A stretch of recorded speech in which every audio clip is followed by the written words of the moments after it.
I don't think you will ever have a guest on your show who likes technology more than me. All the entrepreneurship I've done in my life has been tech-enabled, and I really think that building software is like a uniquely powerful way of changing the world, because the power of software is limited only by the quality of your imagination. So it literally is imagination made tangible. Any other business has physical constraints, but software really doesn't.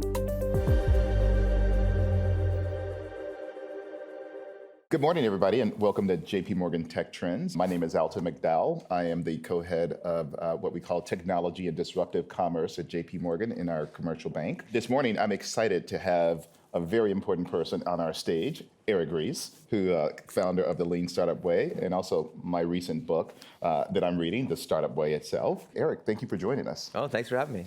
Why don't we just dive right into some questions? What is the Lean Startup Way movement, and kind of how did it get started? Sure. So the short version is that the Lean Startup is application of a number of previous theories like lean manufacturing, customer development, agile, DevOps, design thinking, like elements from those theories, but applied to the process of innovation itself. And it started out of a lot of failure. And not just mine, but I'll just tell you about mine because that's the one I know the best. I really believed that if you had great technology and a good idea and you were in the right place at the right time, then you would be successful as an entrepreneur, because that's how it happens in the movies and in the case studies and in magazines. And it's like step one, have great idea. Young people in garage with great technology. Step two, question mark, question mark, question mark. Step three, on cover of magazines. Yeah. Are you familiar with that? And I wasn't really very clear about step two, but it just seemed like everyone was doing it. I got in entrepreneurship during the dot-com bubble, so I mean, really everybody was doing it. And I kept having the experience over and over again of doing everything just like it says you're supposed to do, following the management best practices, doing everything right, and then having the result be colossal failure. And I couldn't really understand why, other than just kind of the fundamental unfairness of the universe. For whatever reason, as I started to go through this experience over and over again, my attitude was, each time I go through this process, let me at least try to make some new mistakes this time and not just do the same thing over and over again. And so I, and obviously with the help of a number of other entrepreneurs and thinkers, started to develop a playbook of different approaches to solving that problem that at first just seemed intuitively right to me. So for example, having customers be involved in product development far earlier than was considered normal at the time. Using a scientific decision-making framework for evaluating if the product is getting better or worse, which, I mean, can you believe that was controversial at one time? And then focusing on not the quality and perfection of the final product, but rather the speed of iteration and rate of improvement over time. And from those kind of basic insights, we have concepts like the minimum viable product, like Steve Blank's customer development, the build, measure, learn feedback loop, and then most famously or infamously, the idea that if the strategy is not working, but you want to stay true to the vision, you should pivot. A change in strategy without a change in vision. So that all happened around the time of the financial crisis in 2008 and 9. I started writing about it. It became this phenomenon, and I eventually wrote a book called The Lean Startup in 2011, and then it completely took over my life. It's not exactly what I thought I'd be doing from a career point of view, but here we are. But what's interesting is when I think about even just at JPMorgan, we have a very similar mindset in terms of now iterate quickly on ideas, and whether it's agile technology and thinking through, here's what clients want, come up with ideas, solutions quicker. Don't take 10 years, because guess what? By the time the 10 years are over, exactly. Something else is out there and people want. So we have a very similar mindset, which is what I think when I was reading the book, it really did resonate with me on how we think about it at the I mean, that really is the modern way of business. And I think every company will be organized that way eventually. That is exciting. When you think about the conference and talking to people, and if you're at the beginning of your journey of a founder and your startup, what is the advice you give them? It's funny, when people come to me for advice, they usually think that I'm going to talk to them about metrics and iteration. I think it's because of the selection bias of people who come to talk to me. That's actually not usually the issue. The issue is more likely to be a vision issue. So the most common advice I wind up giving people is that if you don't have a truly passionate vision about what you want to accomplish, you literally can't pivot. It's like doing science with no hypothesis. If I walk into a chemistry lab and I just like grab a vial of this and a beaker of that and start like throwing them against the wall and see what happens, some stuff's gonna happen. But is that science? Would you call that chemistry?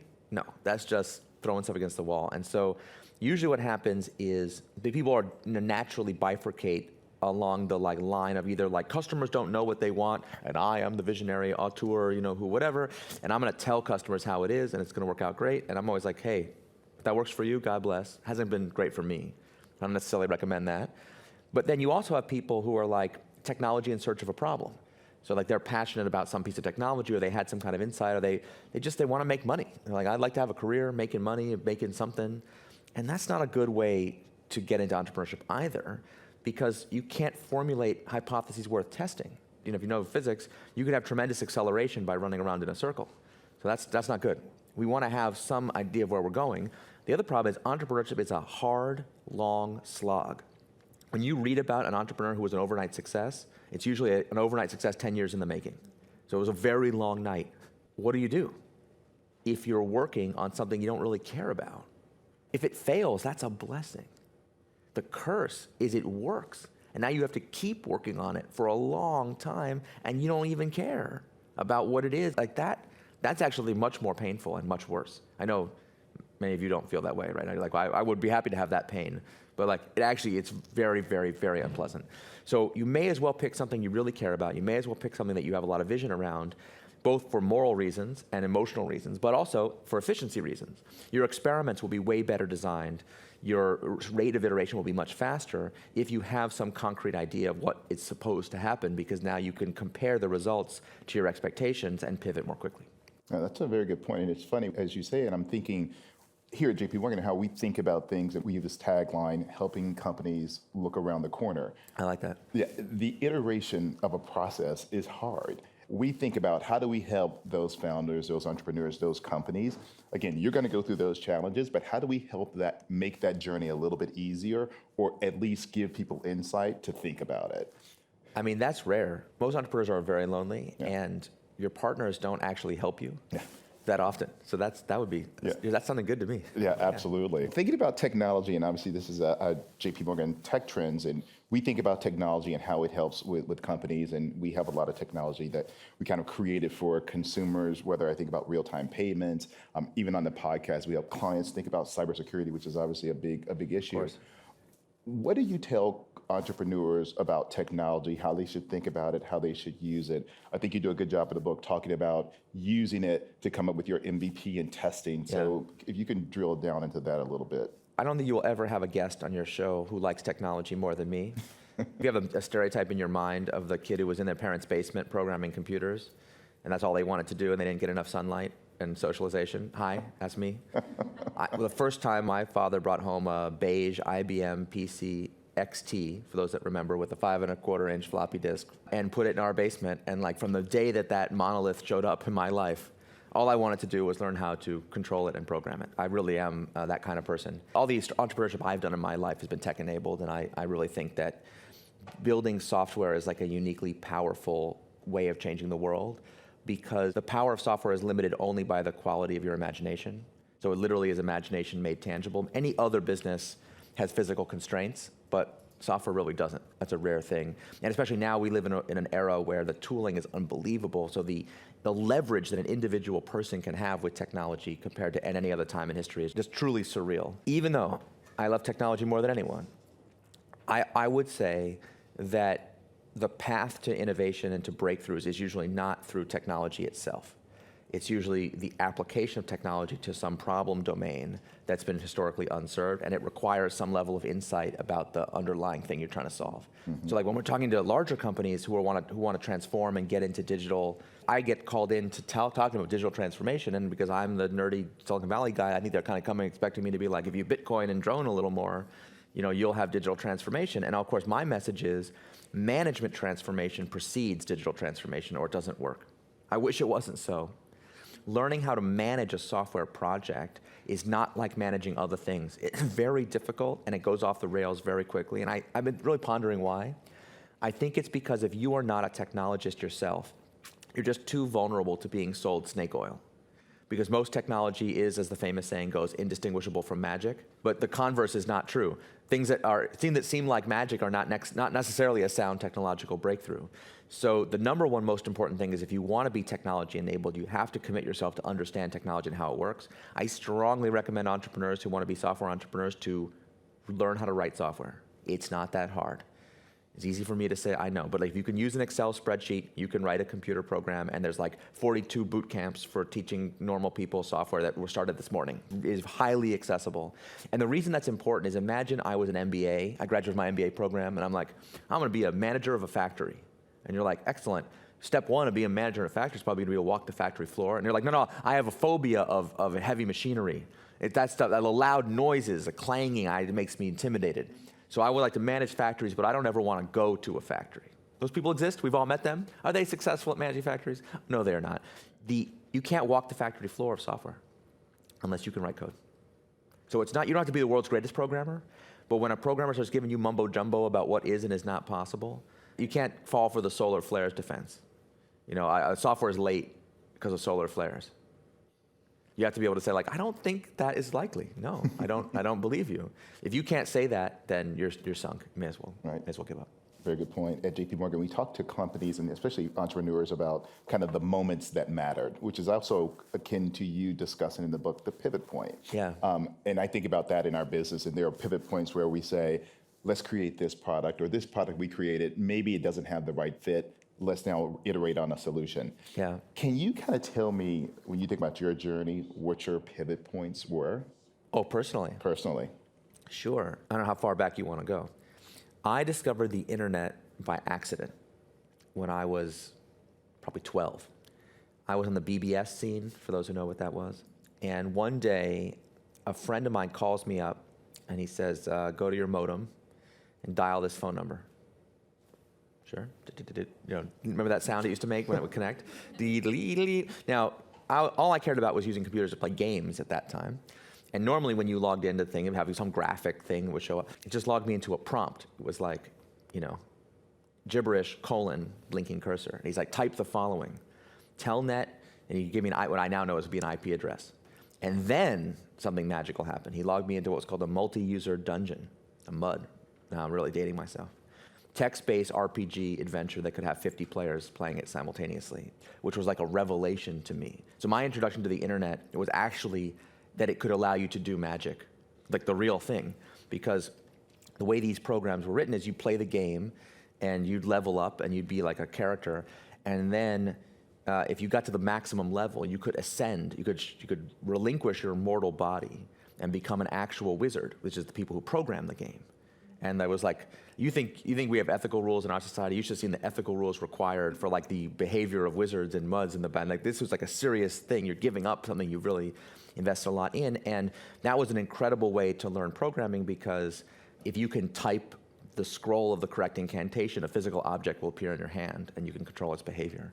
So that was very important. So discovering the internet and the power that it would have, that was a very transformative thing for me. I didn't expect to become an entrepreneur. If you've seen the movie The Social Network, I had the first half of the movie The Social Network experience. Fortunately, not the second half part where we make any money and sue each other.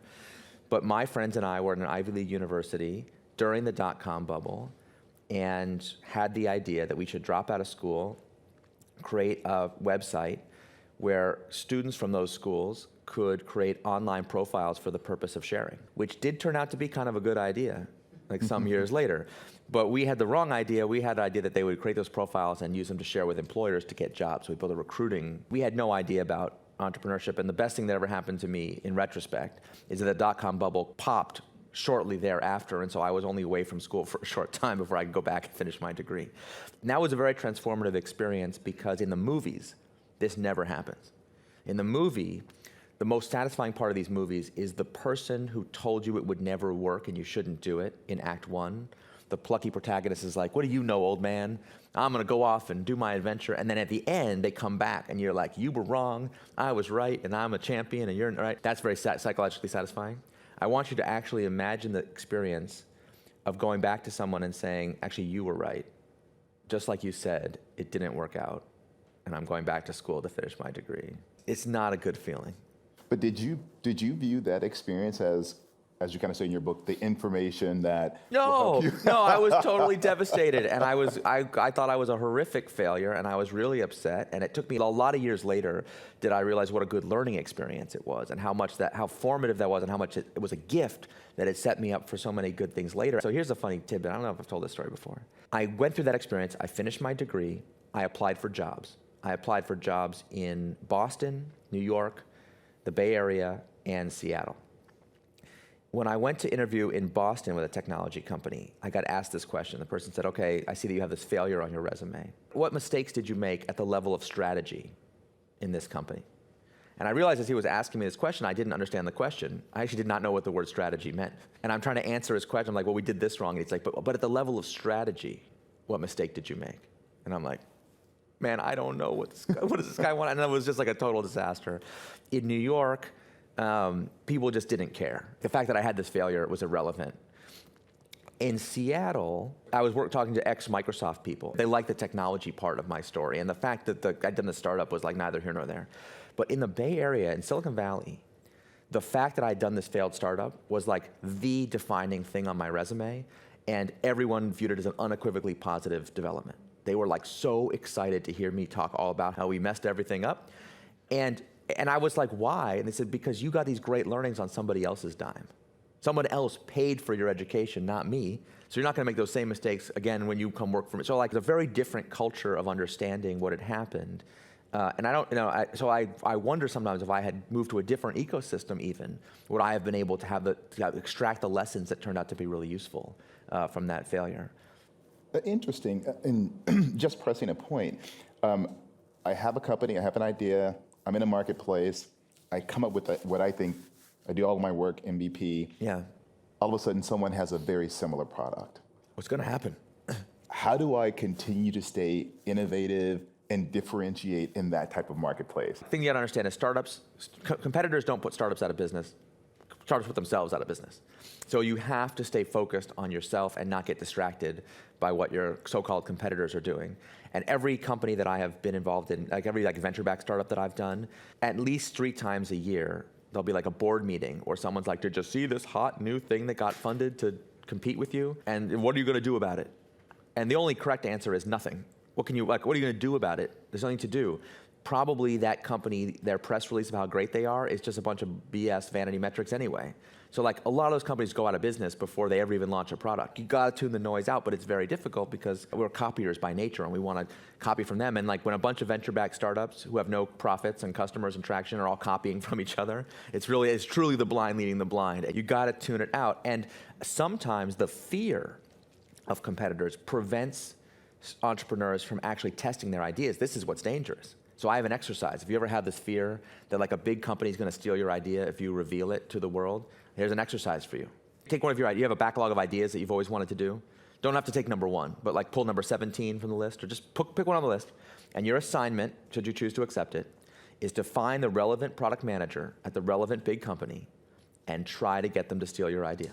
Like beg them to steal your idea, please, and you will cure yourself of the fear that big companies are going to steal your idea. Because first of all, they already had that idea, okay? It's not that good of an idea. That's not the reason they didn't copy it. It's all the other problems. And now having worked with a lot of big companies, I can assure you that that is not the concern. Just got to not worry about it.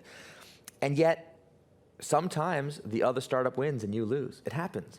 There's a wonderful set of interviews someone did with all the other social networks that had launched before Facebook, talking to those founders about what it was like watching Facebook just destroy their business as it was happening. They're kind of heartwarming and kind of sad, crushingly sad at the same time stories. While it was happening, they couldn't understand what was going on. They were just getting demolished. But now that you know the correct answer, now that you know what made Facebook great and their product bad, you can be like, well, yeah, because your product sucked and their product was better. And like, there's one guy I remember, he launched his startup at like 20 college campuses simultaneously when Facebook launched only at Harvard. And he had the big head start, and his product had like 100 features, and Facebook only had Poke.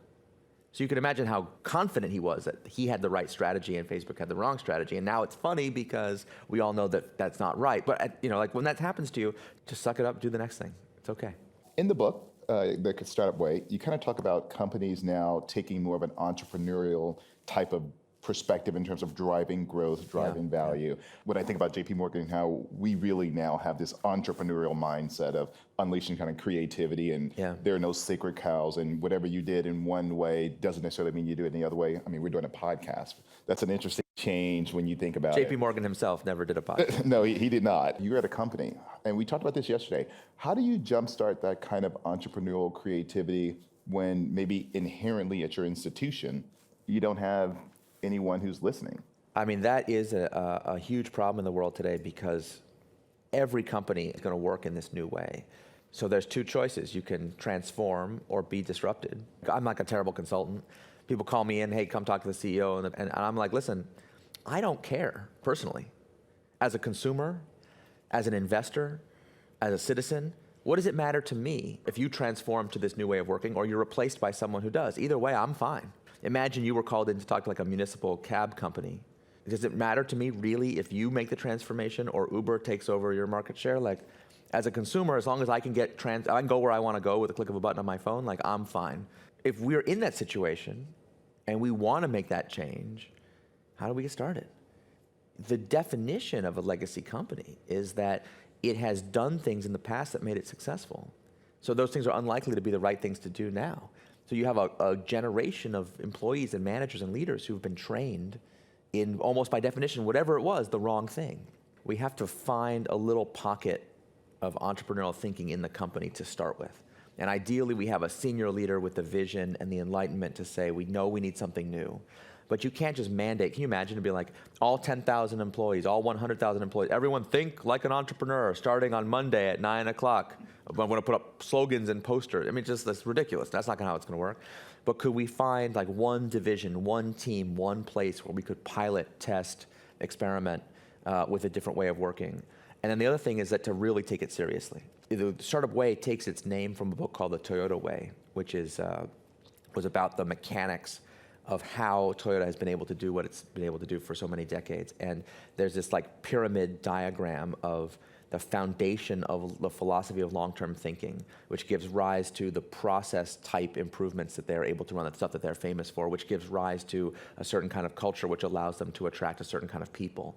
And the interplay between the deep systems and the surface characteristics is a big part of my work. So even if once you get a few pilot teams thinking in an entrepreneurial way, it's still not enough to get the whole company thinking that way. There's a lot of the deep, deep work that's going to be required, but we got to kind of take it in a step-by-step process. That's a very good point. Even I see it at our firm. It's funny, sometimes I'm in the elevator bank and I may have a client meeting with a well-established client, so I have my suit on, and then my colleagues beside me are in their jeans, in their Allbirds. It is interesting, and when I think about how we as an institution just transform to much more of that kind of startup mentality.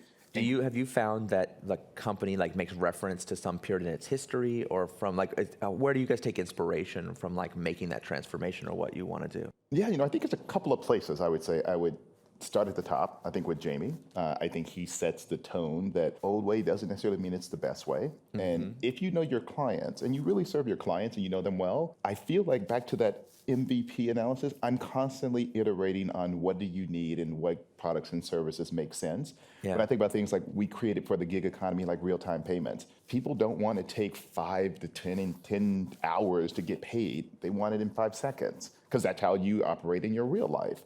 And so we've started to incorporate a lot of that into our products for clients and companies, or how we actually connect with clients in my group in Technology and Disruptive Commerce. There is a reason that if I'm an entrepreneur sitting in Austin, Texas, I don't have the benefit or the great learnings for another company we cover sitting in Silicon Valley or Boston or New York. So I love this notion that what technology allows us to do is really shrink the lines of communication and make it one step. Yeah, that's so cool. that makes it really fun and interesting. One other point I want to ask, what do you think about this, the humanization of work? Is that kind of going to be not only a baseline, but the expectation for people? I know we think about it at JPMorgan, whether it's our cities initiatives, we do a lot with Detroit, and how we think about making sure people who, even if you had a prison record, second chances, let's ban the box, we're very focused on that. How is that trend coming, and what do you think, how that will play out? I think this is still very much underappreciated in elite circles, that there's a wholesale revolution going on in just what are the jobs that human beings are going to do in the future. and what would be the Bill of Rights of being an employee of an organization? Like what is our expectation going to be? I mean, if you look at what defines being a 21st century company, like clearly one of the things in kind of the corporate governance world, I'm putting on my LTSE hat for a second, we talk about multi-stakeholder engagement, like it's a very fancy word, but what it really means is actually caring about not just your shareholders, but your employees, your communities, your customers, your vendors, and like their well-being. There are not going to be boring and routine jobs anymore, because anything that is routine, computers are better at than humans. Toll booth takers, elevator operators, but also like a lot of what we now consider to be white collar work is going away because computers are better at it. When Lee Sedol lost that match to AlphaGo, okay, like that was a big deal for me. I don't know how much you guys follow that, but like if computers can play Go better than humans, then we're at a whole new level of understanding. And you look at now, like from that same team and that same technology, it's just now like previously unthinkable breakthroughs are coming now at a crazy rate. I mean, I studied, wasn't even called machine learning, what we should call artificial intelligence in college. And I remember thinking, boy, I hope my kids or my grandkids one day will see this inevitable development. We are way past all that stuff. If you have work that is fundamentally not creative in scope, it is not going to be done by a human being. It's inefficient for that to happen. It's going to be done by a computer. So that means all jobs will be knowledge work jobs, or they'll be make work jobs. Like it'll be like prison labor and then like computer programming. What will it look like? It's going to look like companies where the people who provide that knowledge work have unbelievable leverage over what happens. And that means we could build a more humanistic work culture where values orientation and kind of doing the right thing and treating everybody with respect are considered sources of strategic advantage as much as moral imperatives. And I think we're starting to see that. I think you start to see like a little bit of glimmers of that in this next generation of companies and their leaders. And I would expect we're going to see a lot more of it in the near future. One question, it was in the book, which I wanted you to talk a little bit about as a accounting finance person. Oh, sure. A little bit of a accounting geek. Talk about innovation accounting. I found that to be fascinating. Oh, thank you. That is not something I get asked about very often, so I'm delighted to talk about it. And you almost made the same slip up I used to make. You call it innovative accounting, you get in trouble. That's what you go to prison for. So it's a bit of a dangerous term. So yeah, Exactly. Innovation accounting. So here's the problem. I have seen this exact same negotiation happen in 3 very different contexts. It can happen, like if you're a venture-backed entrepreneur talking to a VC, you can be a corporate entrepreneur talking to your CFO, or you could be a garage entrepreneur talking to your spouse. And it's like, honey, CFO, VC, have I got a deal for you?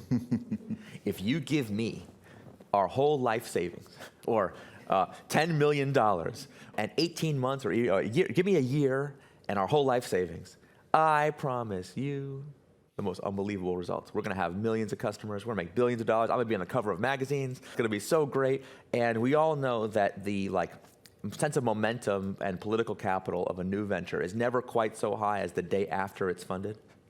And it monotonically decreases from there. You get the money. Now let's magically fast forward 12 months. What do we know for sure is true? I guarantee all the money has been spent. Right on schedule. And one of the entrepreneurial superpowers is spending other people's money. Okay, number 2, I guarantee that everyone involved has been very busy this whole time. A lot of milestones have come and gone, and another entrepreneurial superpower is keeping people very busy. So we definitely did that. If we're being really honest with ourselves, do we have millions of customers and billions of dollars in revenue? Are we on the cover of magazines? Okay, probably not. I remember talking to a VC once, and I showed them this beautiful hockey stick-shaped graph of our results. And they were like, this is incredible. What are the units on this graph? Is this in thousands or tens of thousands? And I'm like, oh, no, sir. This is in ones. These are the actuals. And he's like, you have $7,000 in revenue total? And I'm like, yeah, but it has the hockey stick shaped curve. So look, and he was just like, are you asking me for how much money on the what with the ones? Like, honey, so remember when I said we'd be on the cover of magazines and have billions of dollars in revenue? Like, CFO, we didn't exactly hit our accountability target. And he's like, okay, what'd you miss by 10%? It's like, no, we missed by 3 orders of magnitude. We have 125 customers instead of 125,000 customers. He's like, 125, in my sheet here, it says you would have 125 million customers. You're like, I don't remember saying that. It's funny because what does every entrepreneur say in this situation? I know we didn't hit the target, but we learned so much. And if you just give us like another year and even more money, I promise you, and it's funny because you're fired. It doesn't matter who you are. If you have the power of spending other people's money, they want to know, what did I get for my money? What was the ROI? If you're a corporate CFO, someone usually gets fired for missing by 10%. You missed by an infinity percent. You're fired. And yet, we know that great innovation is going to have this flat part of the hockey stick. Like, what people forget is that if you want to have hockey stick shaped growth, the most important defining characteristic of the shape is the long flat part, when ROI is negative by definition. So when entrepreneurs get together privately, we love to complain about the vulture capitalists and the CFO, gray-suited, blah, blah, blah dudes who don't understand, who are constantly canceling innovation right before it was about to turn the corner. You know what I'm saying? Any of you had those kind of, yeah. But like, look at it from the finance person's point of view. If you're a corporate CFO, and somebody says, give me $1 million, and then a year later, they have nothing to show for it. Possibility A, they are in fact on the brink of a breakthrough and learn great things. Possibility 2, they're Bozo the Clown, and they set the money on fire and have been sitting on a beach doing nothing the whole time. By the metrics of conventional finance, those two situations would be indistinguishable. I would call that total paradigm breakdown for the metrics of conventional accounting. We can't tell the difference between the next Facebook and the next everything else book. So innovation accounting is a financial discipline for evaluating the leading indicators of future success. It's super boring. I'm sorry. People come to a lecture about entrepreneurship, and I start talking about accounting, and they're just like, whoa, oh my God, I know. I don't get a lot of fan mail about innovation accounting, believe me. But it's critically important because the only way to sustain vision over time is to be able to sustain the resource of investment over time, and that means being able to show progress. But just there is a math now. We do have the mechanic. When someone says they learned something valuable, we can prove it. And we can show in net present value terms the impact of the things that we're learning at the MVP stage. And we can go MVP by MVP and show that cohort by cohort, we're making progress against a really macro goal. And it's a super powerful technique, not just for CFOs and VCs, but for entrepreneurs themselves, because the most important stakeholder, the most important person you need to convince that you're making progress is yourself. Self-delusion is really the fatal problem. So this is a way to penetrate that fog every once in a while. I was going to say why it resonated with me so much is because when I think about what we do at JPMorgan and how do you stay close to that consumer and that client, and right, sometimes the ideas and the solutions will be in that flat part of that hockey stick before you see the innovation. Yeah. Back to your point, if we true to the vision and we absolutely believe it helps the client, we have the latitude to be able to persevere on that hockey stick and kind of wait to get the investment. You have to do it. Yeah. I'll tell you one funny story from one of your competitor institutions. This is back in a pre-Stripe era. I was doing a startup where before Stripe and stuff, when you wanted to do credit card processing online, it was a very extensive application process that was required to get permission for the privilege of taking credit card payments. And I remember they had like this checklist of things they had to certify. And in those days, they had to come visit your office to make sure that you were a legitimate company. They sent someone to our office, and we failed the checklist. And we were like, what's the problem? They said, well, it says here, item number 729, you have to have a sign on your door that says the name of your company, and you don't. So you failed. So we had to reapply, and they came back, and we literally took a piece of paper and wrote the name of our company and taped it to the window. And they were like, box checked. And they went, and we passed the thing, and I was like, oh my God, talk about having the wrong metrics of success. It's like classic, some guy made some checklist somewhere, and the person doing the check, they have no say about what the check, their job is just to make sure that the box is in fact was checked. And so yeah, if you want to evaluate startups, you really have to develop a competency around that. Well, with that, Eric, I want to thank you very much for taking the time to answer a couple of questions, and we appreciate you attending the JPMorgan Tech Trends podcast. Thank you, my man. Thanks for having me. Thanks, everybody. Thank you very much. Yeah, thank you. Thanks very much.